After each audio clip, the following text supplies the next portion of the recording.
मशहूर playback singer Arijit Singh के चाहने वालों के लिए एक बड़ी खुशखबरी है। अब इंदौर में उनका शो बिना किसी रुकावट के होने जा रहा है। इंदौर नगर निगम को आयोजकों के बीच चल रहा टैक्स विवाद भी शुक्रवार को उस समय खत्म हो गया जब इस शो से जुड़े आयोजकों ने इंदौर नगर निगम को 2 चेक एक साथ सौंप दिए, जिनमें 30 लाख रुपए का चेक और 18 अप्रैल की तिथि में उन्हें सौंप दिया गया। वहीं दूसरा चेक 20 लाख रुपए का है, जो चेक शो कंप्लीट होने के बाद उस समय उपयोग किया जाएगा जब टैक्स की गणना नगर निगम कर लेगा। इस बात की पुष्टि निगम उपायुक्त लता अग्रवाल ने की है। 30 लाख रुपए का हमें चेक दिया है, 20 लाख रुपए का एक अलग से चेक दिया है। ये 30 लाख का चेक जो है वो आज की तारीख का ही है, ये हम लोग आज ही डाल देंगे बैंक में अगर अब बंद नहीं हुआ होगा तो। और बाकी 20 लाख का जब वो हमें हिसाब देंगे कि उनके कितने टिकट बिके हैं, जो सीए की रिपोर्ट हमको आएगी, उसके बाद में वो 20 लाख पर हम निर्णय करेंगे। तो उन्होंने हमें आज पैसे दे दिया है और अब हम उनको फायर एनओसी और ये सब जारी करवा रहे हैं। कमिश्नर साहब के ऐसे निर्देश। इंदौर के गंगवाल बस स्टैंड से सरवटे बस स्टैंड के बीच चल रहे रोड निर्माण की एक बड़ी बाधा शुक्रवार को समाप्त हो गई। दरअसल इस रोड निर्माण में सिलावटपुरा क्षेत्र की एक मस्जिद सड़क निर्माण में बाधा थी, जिसे हटाने के लिए मुस्लिम समाज के लोगों के साथ सहमति बन चुकी है। अब नगर निगम के द्वारा 10 से 15 फीट का हिस्सा तोड़ा जाएगा। शुक्रवार को इंदौर विकास प्राधिकरण की बैठक सांसद शंकर लालवानी की अध्यक्षता में आयोजित की गई। इस बैठक में शहर के यातायात को सुव्यवस्थित एवं सुरक्षित बनाने के लिए सड़कों के निर्माण मामले में विशेष चर्चा की गई। बैठक में महापौर पुष्पमती भार्गव, इंदौर विकास प्राधिकरण के सीईओ राम प्रकाश अहिरवार सहित अन्य अधिकारी उपस्थित थे। इंदौर श्री गौड़ ब्राह्मण समाज अब एक ब्रिज के लिए चरणबद्ध आंदोलन करने जा रहा है। महामना स्वतंत्रता संग्राम सेनानी भारत रत्न पंडित मदन मोहन मालवीय के नाम पर निर्माणाधीन पुल का नाम किए जाने की मांग लंबे समय से की जा रही है, लेकिन अब इस मांग को लेकर आंदोलन का रूप दिया जा रहा है। यह पुल आगामी दिनों पंडित मदन मोहन मालवीय चौराहे पर आकार लेने जा रहा है, जहां उनकी प्रतिमा लगी हुई है। श्री गौड़ ब्राह्मण समाज को इस आंदोलन के लिए सर्व ब्राह्मण समाज का भी समर्थन प्राप्त हो चुका है।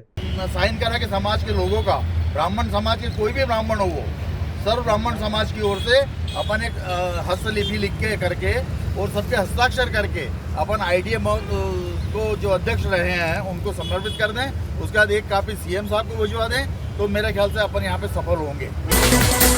महापौर पुष्पमती भार्गव मॉस्को में भारत गणराज्य का प्रतिनिधित्व करने जा रहे हैं, जहां वे रूस के मॉस्को शहर में आयोजित 20 अप्रैल को होने वाले कार्यक्रम भारत गणराज्य के निवेश आकर्षण और इसकी आर्थिक क्षमता विषय पर उद्बोधन देंगे। जब इस बात की जानकारी महापौर परिषद के सदस्यों को लगी तो उन्होंने महापौर का आत्मीय स्वागत किया।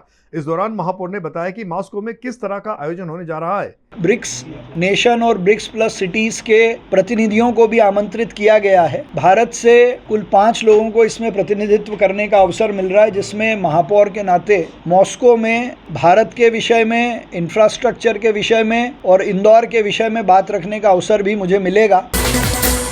इन दिनों मौसम का उतार चढ़ाव कुछ ज्यादा ही चल रहा है। कभी चिलचिलाती धूप और कभी 40 डिग्री तापमान की गर्मी, तो कभी अचानक से बादल और कहीं कहीं बरसात के नजारे देखने जा रहे हैं। दरअसल ऐसा इसलिए हो रहा है क्योंकि मध्य प्रदेश में इस समय पश्चिम बादल राजस्थान के रास्ते मध्य प्रदेश के दक्षिण की ओर से गुजर रहे हैं। ऐसे में मध्य प्रदेश में फिर बादल के बरसने के आसार बन रहे हैं, जो कि इसी माह के अंतिम सप्ताह में यह दृश्य दिखाई देगा। लेकिन 42 से 43 डिग्री तापमान के दौर से भी गुजरने के लिए आप सभी को तैयार रहना होगा। शुक्रवार को शासकीय अष्टांग आयुर्वेदिक महाविद्यालय कार्यकारिणी की वार्षिक बैठक इंदौर संभाग आयुक्त कार्यालय में संभाग आयुक्त दीपक सिंह की अध्यक्षता में संपन्न हुई। बैठक में विद्यालय का आय व्यय, रोगियों की सुविधा बढ़ाने एवं नवीन उपकरणों की खरीदी, पुस्तकालय सुविधा सहित अन्य मामले में चर्चा की गई। बैठक में अपर कलेक्टर राजेंद्र रघुवंशी, एसडीएम गोपाल सिंह, प्राचार्य डॉक्टर एपीएस चौहान सहित अन्य पदाधिकारी मौजूद थे। इंदौर शहर के प्रसिद्ध श्री गोपाल मंदिर शॉपिंग कॉम्प्लेक्स की शेष बची 153 दुकानों के नए टेंडर 20 अप्रैल को जारी किए जाएंगे। इस बात के निर्देश इंदौर संभाग आयुक्त दीपक सिंह ने बैठक के दौरान दिए हैं। बैठक में संयुक्त कलेक्टर श्रीमती कल्याणी पांडे, संयुक्त आयुक्त श्रीमती सपना लोवंशी एवं स्मार्ट सिटी प्रोजेक्ट के पदाधिकारी उपस्थित थे। श्री गोपाल मंदिर में सीसीटीवी कैमरे लगाए जाएंगे, जिसका सीधा प्रसारण ITMS या कमांड कंट्रोल सिस्टम कार्यालय पर होगा। शुक्रवार को अपने अल्प प्रवास पर मां अहिल्या की पावन नगरी इंदौर आए केंद्रीय मंत्री ज्योतिरादित्य सिंधिया का भाजपा परिवार के द्वारा विमानतल पर महापौर पुष्पमती भार्गव, विधायक रमेश मेंदोला, महेंद्र हार्डिया, तुलसी सिलावट सहित अन्य के द्वारा किया गया।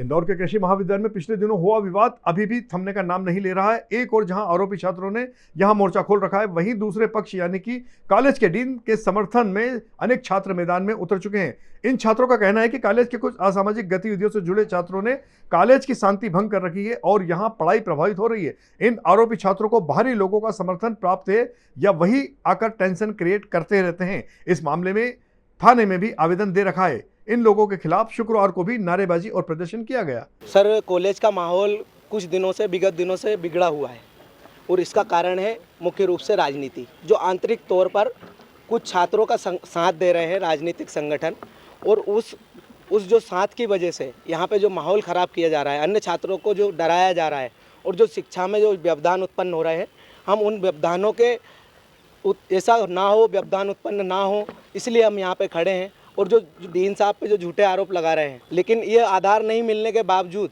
ये राजनीतिक संरक्षण इनको प्राप्त हो रहा है। जी, हमारी शासन से यही मांग है कि यहाँ पे जो गंदी राजनीति चल रही है, इसको यहाँ से ख़त्म किया जाए। प्राइवेट संगठन यहाँ पे नहीं आएंगे।